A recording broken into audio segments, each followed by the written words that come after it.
బొడమేరు సృష్టించిన బీభత్సాన్ని చూస్తూనే ఉన్నాం. గత 2 వారాలుగా ఈ రోజు కష్టం లేదు అనకుండా ప్రతిరోజు లక్షల్లో బొడమేరు నది ఉప్పొంగడం వల్ల లక్షల్లో ఇబ్బందులు పడుతున్నారు. ఇప్పటికే దాదాపు 50 మంది చనిపోవడం జరిగింది. దాదాపు 7 లక్షల మంది డైరెక్ట్ గా ఎఫెక్ట్ అయ్యారు అని ముఖ్యమంత్రి గారే చెప్తున్నారు.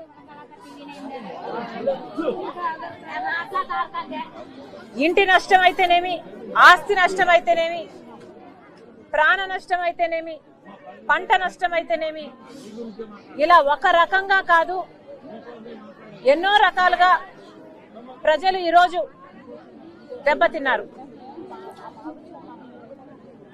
మరి విజయవాడ నగరంలో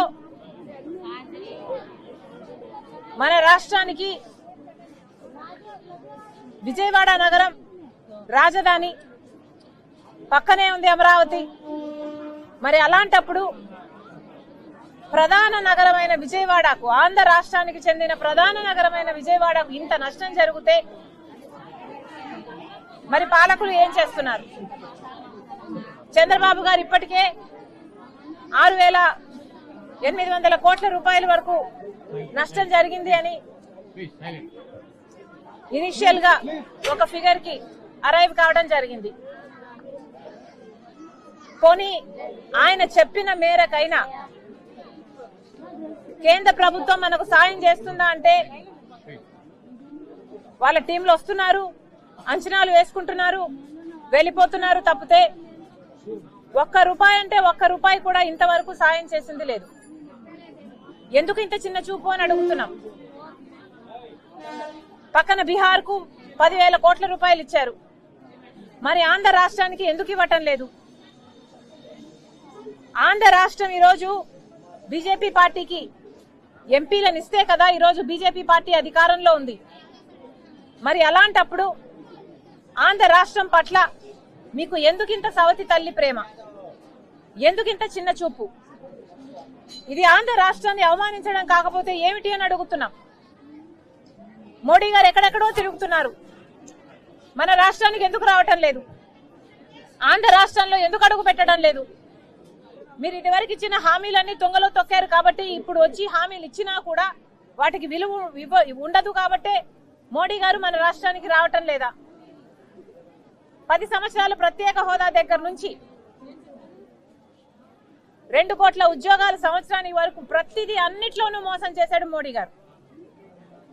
ఇప్పుడు ఆంధ్ర రాష్ట్రం ఇచ్చిన ఎంపీలతో అధికారం అనుభవిస్తూ కూడా ఇంత చిన్న చూపు అంటే చంద్రబాబు గారిని సూటిగా ప్రశ్నిస్తున్నాము. ఎందుకని కూటమి కట్టారు? ఎందుకని మద్దతు ఇస్తున్నారు? బీజేపీ అధికారంలో ఉన్నంత మాత్రాన మనకు ఒరిగింది ఏమిటి?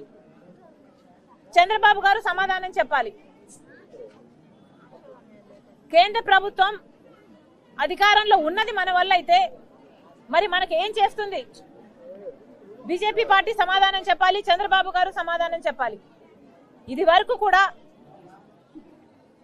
కొంప కొల్లేరైనట్టు బెజవాడ బొడమేరైందని మేము కేంద్ర మంత్రికి, రైల్వే శాఖ మంత్రికి కూడా కనీసం ఇక్కడ మంచి నీటికి కూడా దిక్కులేదు అని రాయటం జరిగింది. కనీసం మంచినీళ్ళైనా ఇచ్చిందా కేంద్ర ప్రభుత్వం? ఆలోచన చేయండి. 1000 కోట్లు పక్క రాష్ట్రాలకు ఇస్తున్నారు కానీ ఆంధ్ర రాష్ట్రానికి మాత్రం ఇవ్వటం లేదు. ఇక్కడ కనీసం కుక్కడు మంచినీళ్లు కూడా లేకుండా ఇంతమంది ప్రజలు అల్లాడిపోతున్నారు. అసలు వీళ్ళ బాధ ఒక్కొక్కటి వింటుంటే ఎంతమంది లక్షల్లో ఉన్నారు. ఇలాంటి కాలనీలు ఎన్నో ఉన్నాయి. వీళ్ళు చెప్పేదల్లా అమ్మా నీళ్లు వచ్చేసాయి, మేము ఏది సర్దుకోవడానికి వీలు లేకుండా మేము అన్ని వదిలేసుకొని వెళ్ళిపోవాల్సిన పరిస్థితి వచ్చింది, మేము అన్ని వదిలేసుకొని కట్టుబట్టలతో వెళ్ళిపోవడం జరిగింది. మా ఇంట్లో ఉన్న సామాన్లు ప్రతిదీ, ఫ్రిడ్జ్ అయితేనేమి, టీవీ అయితేనేమి, పరుపులు అయితేనేమి, బుక్కులు అయితేనేమి, బట్టలు అయితేనేమి, గిన్నెలు అయితేనేమి, ఇలాంటి ఒక్కటి కూడా మిగలలేదు. అన్ని వీళ్ళు చిన్న చిన్న కుటుంబాలు ఈఎంఐలతో వీళ్ళ సామాన్లు కొనుక్కున్నారు. మరి ఇంత నష్టం జరిగితే ఒకరైనా స్పందించడం లేదు ఎందుకు అని అడుగుతున్నాం. కనీసం ఇక్కడ రేషన్ బియ్యం కూడా చాలా మందికి అందడం లేదని, అందిన వారికి కూడా స్టోర్ బియ్యం ఇచ్చారు, సన్న బియ్యం ఇయ్యలేదు, అది కూడా తినే పరిస్థితిలో లేదు అని వాపోతున్నారు. మరి వీటన్నిటికీ ఏం సమాధానం చెప్తారు? కనీసం మంచి నీళ్లు కూడా లేవు, నీళ్లు ఇవ్వడం కూడా ముందరికి వస్తుంది ట్యాంకరు, అక్కడ పట్టుకుంటే పట్టుకోవాలి. కనీసం లోపల ప్రజలు ఉంటారు, లోపల ముసలోళ్ళు ఉంటారు, బిడ్డలు ఉంటారు, వాళ్ళకు కూడా నీళ్ళు అవసరం ఉంటుంది. కనీసం వండుకోవడానికి, బట్టలు ఉతుక్కోవడానికి, బాత్రూంలు పోవడానికి కూడా నీళ్లు లేవు అని వీళ్ళు వాపోతున్నారు. మరి ఏం చేస్తున్నారు? చంద్రబాబు గారు సమాధానం చెప్పాలి. మరి ముఖ్యంగా బీజేపీ పార్టీకి రైల్వే శాఖ మంత్రి అవినాష్, ఏం పేరమ్మా, రైల్వే శాఖ మంత్రికి మేము ఒక లేఖ కూడా రాయటం జరిగింది. లేఖలో చాలా స్పష్టంగా చెప్పడం జరిగింది, కనీసం మంచినీళ్లు కూడా ఇక్కడ లేవు అని. ఇది రైలు నీరు. ఈ బాటిళ్లు తయారయ్యేది మన ఆంధ్రప్రదేశ్లో, విశాఖపట్నంలో రైల్వేస్ వాళ్ళు దీన్ని తయారు చేస్తారు. ఇదే విజయవాడ నగరం, ఇదే విజయవాడ డివిజను సంవత్సరానికి 6,000 కోట్ల రూపాయలు ఆదాయం ఇస్తుంది సౌత్ సెంట్రల్ రైల్వేస్ కి. మరి విజయవాడలో ఇంత ఘోరమైన విపత్తు వస్తే మరి రైల్వేస్ వాళ్ళు ఆదుకోవాల్సిన అవసరం లేదా? రైల్ నీరు మీరు తయారు చేస్తున్నారు, మా విజయవాడలో అవసరం ఉంది.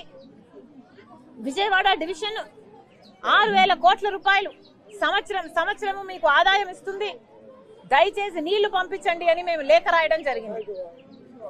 మరి కనీసం మంచి నీళ్ళకైనా స్పందించిందా బీజేపీ పార్టీ అంటే? ఇంతవరకు లేదు.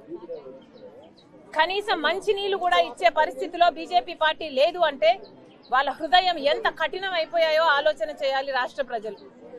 మరి కనీసం మంచి నీళ్లు కూడా మనకి ఇవ్వకపోతే చంద్రబాబు గారు ఎందుకు మద్దతు ఇస్తున్నారో సమాధానం చెప్పాలి. ఇది బీజేపీ వైఖరి. ఇక్కడ బుడిమేరులో ఇంత ప్రమాదం జరిగింది, కానీ ఇంతవరకు కూడా ఇంతకు ముందున్న ప్రభుత్వం, జగన్మోహన్ రెడ్డి గారి ప్రభుత్వం, ఇప్పుడున్న ప్రభుత్వం, చంద్రబాబు గారి ప్రభుత్వం బుడమేరు బురదని ఒకరి మీద ఒకరిని రుద్దే ప్రయత్నం చేస్తున్నారు.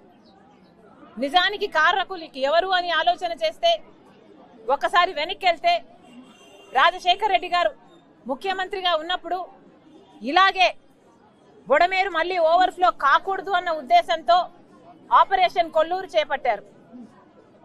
ఆపరేషన్ కొల్లూరు అంటే బుడమేరు నుంచి నీళ్లు నగరంలోకి ఓవర్ఫ్లో కాకుండా న్యాచురల్ ఫ్లో కొల్లూరుకు వెళ్లాల్సి ఉంది. కానీ ఆ కొల్లూరు రూట్ మొత్తం ఆక్రమణకు గురై, ఎన్క్రోచ్మెంట్స్ గురై ఈరోజు బ్లాక్ అయిపోయింది. కాబట్టి ఆ రోజు వరద వచ్చింది అని రాజశేఖర రెడ్డి గారు గ్రహించి ఆపరేషన్ కొల్లూరు చేపట్టారు, కొల్లేరు చేపట్టారు. ఆ రోజు రాజశేఖర రెడ్డి గారు ఆపరేషన్ కొల్లేరులో ఎంత వీలైతే అంత 1000 ఎకరాలను ఎన్క్రోచ్మెంట్స్ నుంచి కాపాడారు. కాబట్టే కొంతవరకైనా బతికింది. కానీ తర్వాత చంద్రబాబు గారు ముఖ్యమంత్రి అయ్యారు, జగన్మోహన్ రెడ్డి గారు ముఖ్యమంత్రి అయ్యారు. మళ్ళీ ఎన్క్రోచ్ అయితే ఎందుకని ఏ ప్రభుత్వం అయినా ఒకటి కూడా చేయలేదు. 17 కిలోమీటర్లు బొడిమేరు నగరం నుంచి పోతే 90% ఎన్క్రోచ్మెంట్స్ కు గురైంది. మరి ఇంత ఘోరంగా ఎన్క్రోచ్ అవుతుంటే ప్రభుత్వాలు ఏం చేస్తున్నారు? ఆపద వచ్చిన తర్వాత ఒకరి మీద ఒకరు బురద చల్లుకుంటున్నారు. రాజశేఖర రెడ్డి గారు ఉన్నప్పుడు ఆపరేషన్ కొల్లేరు కాకుండా బొడిమేరుకు మరమ్మతులు కూడా చేయించారు. ఆ తర్వాత ఒకరైనా, ఒక ముఖ్యమంత్రి అయినా మళ్ళీ ఒక్క పైసా అయినా మరమ్మతుల మీద పెట్టారా? చంద్రబాబు గారు ఏమో కాంట్రాక్ట్లు ఇచ్చారట, జగన్మోహన్ రెడ్డి గారు కాంట్రాక్ట్ రద్దు చేశారట. కానీ చేసింది ఎవరూ చేయలేదు. అందరూ కారకులే. ఒకరి మీద ఒకరు బురద చల్లుకోవడం ఆపాలి. ప్రజల గురించి ఆలోచన చేసే పాలకులు రావాలి. మళ్ళీ చెప్తున్నాం, ఎన్క్రోచ్మెంట్స్ ను క్లియర్ చేయాల్సిన అవసరం ఉంది. మళ్ళీ ఇలాంటి వరద రాకుండా చూసుకోవాల్సిన అవసరం ఉంది. అంతేకాదు, ఈ ప్రజలందరి తరపున డిమాండ్ చేస్తున్నాం, ఒక్కొక్కరికి కనీసం 1,00,000 రూపాయలైనా కాంపన్సేషన్ ఇవ్వాల్సిన అవసరం ఉంది. ప్రభుత్వాన్ని గట్టిగా డిమాండ్ చేస్తున్నాం. ప్రతి ఇంటిలోనూ నష్టం జరిగింది, ప్రతి ఇంటికి నష్టం జరిగింది, ఆస్తి నష్టం జరిగింది, పంట నష్టం జరిగింది, ఇళ్ళ నష్టం జరిగింది. ఇలా ఎక్కడ ఎవరిని తట్టినా కూడా వాళ్ళ బాధలే చెప్పుకుంటున్నారు. చంద్రబాబు గారిని హెచ్చరిస్తున్నాం, మీరు అధికారంలోకి వచ్చారు, మీరు మంచి పేరు నిలబెట్టుకోవాలి అంటే వీళ్ళందరికీ కాంపెన్సేషన్ ఇవ్వాల్సిన అవసరం ఉంది. చంద్రబాబు గారికి హెచ్చరిస్తున్నాం, ప్రజలను పట్టించుకొని ప్రభుత్వాలు ఎక్కువ కాలం నిలబడం. వీళ్ళందరూ మీకు ఓట్లేసిన వాళ్ళే. కనీసం 1,00,000 రూపాయలైనా నష్టపోయాము అని ప్రతి ఒక్కరూ అంటున్నారు. కనీసం 1,00,000 రూపాయలైనా వీళ్ళకు నష్టపరిహారం చెల్లించాల్సిన అవసరం ఉంది. అంతేకాదు 1,00,000 రూపాయలు మీరు సర్వేలు చేస్తున్నాం అంటున్నారు, ఒక్కొక్కరికి ప్రతి ఇంటికి సర్వే టీం వెళ్తుందంటున్నారు, సర్వేల ప్రకారం ఇస్తామంటున్నారు, అంతా బాగానే ఉంది. కానీ కనీసం తక్షణ సాయం కింద కనీసం కుటుంబానికి 15,000 చొప్పున వెంటనే ఈ రోజు రేపట్లో కనీసం 10-15,000 రూపాయలు ప్రతి కుటుంబానికి ఇవ్వకపోతే వీళ్ళు మళ్ళీ నిలబడే పరిస్థితి కూడా లేదు. మంచి నీళ్లు కూడా రావటం లేదని చెప్తున్నారు. ప్రభుత్వం మేలుకోవాల్సిన అవసరం ఉంది. కనీసం 1,00,000 రూపాయలు ప్రతి కుటుంబానికి సాయం చేయాలి. అంతేకాదు పంట నష్టం కూడా చాలా జరిగింది, వాటి మీద కూడా మేము స్పందిస్తున్నాం. దయచేసి చంద్రబాబు గారు ఇప్పటికైనా మారుమూల ప్రాంతాలలో సాయం అందటం లేదు, ఇప్పటికైనా గ్రహించండి, సాయం అందించండి. వెంటనే వీళ్లకు తక్షణ సాయం కింద కనీసం 15,000 రూపాయలు ప్రతి అఫెక్ట్ అయిన ప్రతి కుటుంబానికి విడుదల చేయాలని కాంగ్రెస్ పార్టీ డిమాండ్ చేస్తుంది. Madam CM Chandrababu madam tweet చేశారు, చిన్నపిల్లలు సైతం వరద ప్రాంత ప్రజలకి విరాళాలు ఇస్తున్నారు, దాతలు స్పందించారు. ఇది ఎక్కడ విడ్డూరం అడుగుతున్నాం. చంద్రబాబు గారు డబ్బులు తీసుకోవాల్సింది చిన్నపిల్లల దగ్గర నుంచి కాదు. చంద్రబాబు గారు డబ్బులు తీసుకోవాల్సింది బీజేపీ పార్టీ దగ్గర నుంచి. బీజేపీ పార్టీకి ఆంధ్ర రాష్ట్ర ప్రజలు ఇప్పుడే కాదు గత 10 సంవత్సరాలుగా అందరు ఎంపీలు ఊడిగలు చేస్తున్నారు. అటు వైసీపీ అయితేనేమి, ఇటు తెలుగుదేశం పార్టీ ఏమి 25 ఎంపీలను బీజేపీ పార్టీ ఎట్లా ఇష్టం వస్తే అట్లా వాడుకుంటున్నారు. మరి ఇప్పుడు చంద్రబాబు గారు డబ్బులు తీసుకోవాల్సింది బీజేపీ పార్టీ దగ్గర కాదా? ఇప్పుడు వసూలు చేయాల్సింది బీజేపీ పార్టీ దగ్గర కాదా? చంద్రబాబు గారిని అడుగుతున్నాం, ఇది పబ్లిసిటీ స్టంట్ కాకపోతే ఏమిటి అంటున్నాం. అంత చిన్న పిల్లలకు పాకెట్ మనీ ఇవ్వడం ఏమిటి? ఆ మనీని మీరు తీసుకోవడం ఏమిటండి? పిల్లలు కాదు కదా డబ్బులు ఇవ్వాల్సింది, పిల్లల దగ్గర నుంచి కాదు కదా మీరు డబ్బులు తీసుకోవాల్సింది. బీజేపీ పార్టీ దగ్గరికి వెళ్లి తీసుకురండి.